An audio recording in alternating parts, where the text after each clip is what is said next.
This video is about positron emission tomography.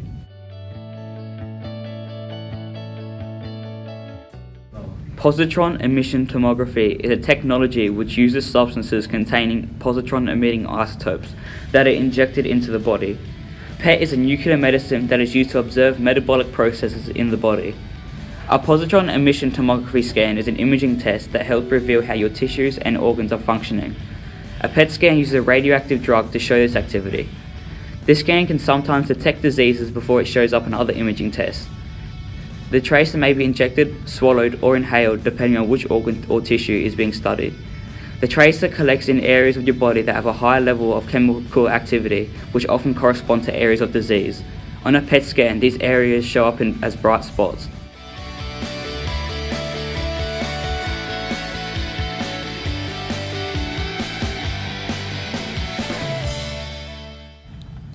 The science behind positron emission tomography. In PET imaging, the patient receives a small injection of a radioactive medication, which is a form of sugar.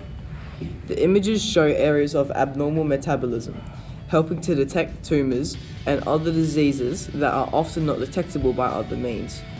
Although PET is most often used in the detection and staging of cancer, there is increasing use of PET in the brain for the diagnosis of certain dementias, like Alzheimer's disease, and in the heart for evaluation of coronary disease. PET uses small amounts of radioactive material called radio tracers. A radio tracer is a special camera which helps to evaluate your organ and tissue functions. The fact that the radio tracer is radioactive is important, as the substance has to be a beta-positive source in order for this method to work. The radio tracer travels into your body and emits a positron, which interacts with an electron and creates gamma rays. These gamma rays detect the substance or disease, and the radio tracer uses its camera to create an image of where the substance is, or if there even is one.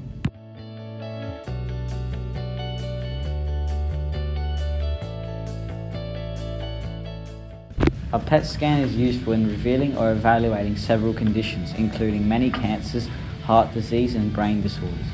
Often, PET images are combined with CT or MRI scans to create special views.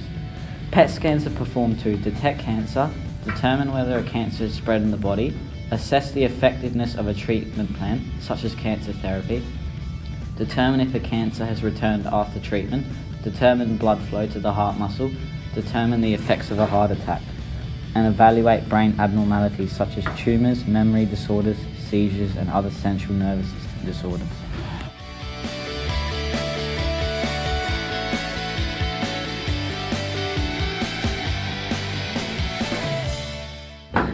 The risks that can come from a PET scan are very small, and they mostly occur during the reactions from the radioactive tracer that has been injected.